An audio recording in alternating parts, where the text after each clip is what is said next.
मेरा सपना है और माननीय प्रधानमंत्री जी का सपना है, माननीय मुख्यमंत्री जी का सपना है कि गरीबों को छत और ज़मीन हो।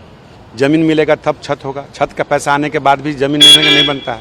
इसी संदर्भ में मैंने प्लानिंग किया है कि पूरे बिहार के अंदर जो सरकारी ज़मीन है और सुयोग श्रेणी के जो लोग व्यक्ति हैं चिन्हित करके उसे किसी एक मोहल्ला बसाने का काम करेंगे। उसका नाम होगा मोदी नगर और एक नीतीश नगर। और दोनों नेताओं का इसलिए नाम मैं लेना चाहता हूं कि दोनों नेताओं ने देश के अंदर और राज्य के अंदर गरीबों के हित में काम किया है। मैं उनका एक सिपाही हूं, एक कार्यकर्ता हूं, एक विधायक हूं, मंत्री हूं।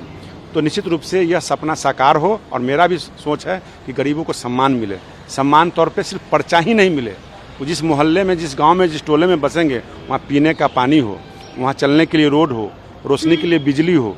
ऐसी परिकल्पना हमने किया है जिसका बांका जिले के कटोरिया विधानसभा से, रजौन से मैं प्रयास कर रहा हूँ कि ये होगा और पूरे जिला में धीरे धीरे मैं इसको इम्प्लीमेंट कराऊंगा, गरीबों को पर्चा दूंगा। ये आइडिया कहाँ से आया मोदी नगर नीतीश नगर का? आइडिया नहीं, गरीबों को देना है तो हम लोग कार्यकर्ता हैं तो आइडिया क्या आना है। जो देश के लिए इतना काम करता है, जिस देश के प्रधानमंत्री कहते हैं कि मेरे इस देश में 135 करोड़ जनता नहीं है, देवी देवता है, जो जनता को भगवान मानता है और जो व्यक्ति देश के लिए अपने परिवार अपने को छोड़ देता है और तमाम धर्म सभी जाति के लिए काम करता है, वैसे व्यक्ति के नाम पर अगर काम हो तो बहुत बड़ी मेरे लिए उपलब्धि होगी। कुछ मिनिमम जमीन का ये भी रखे कितना देना है? मिनिमम 3 और 5 डिसमिल जमीन के उपलब्धता के अनुसार, लाभुक के संख्या के अनुसार 3 से 5 डिसमिल जमीन दूंगा और उसमें कम से कम 15 फीट, 14 फीट, 12 फीट का रोड दूंगा और उसका सीमांकन करा के दूंगा और पर्चा भी दूंगा, ऑनलाइन रसीद कटवा के भी दूंगा। और ये अभियान मैंने छेड़ दिया है, लगभग अभी तक मैं 7 जिलों में बांट चुका हूँ और ये पहले का पर्चा है। अब नए तरीके से पर्चा को बनवाना है। जहाँ पर सरकारी ज़मीन नहीं है, माननीय मुख्यमंत्री जी ने पैसा दिया है, खरीद के ज़मीन गरीबों को देना है।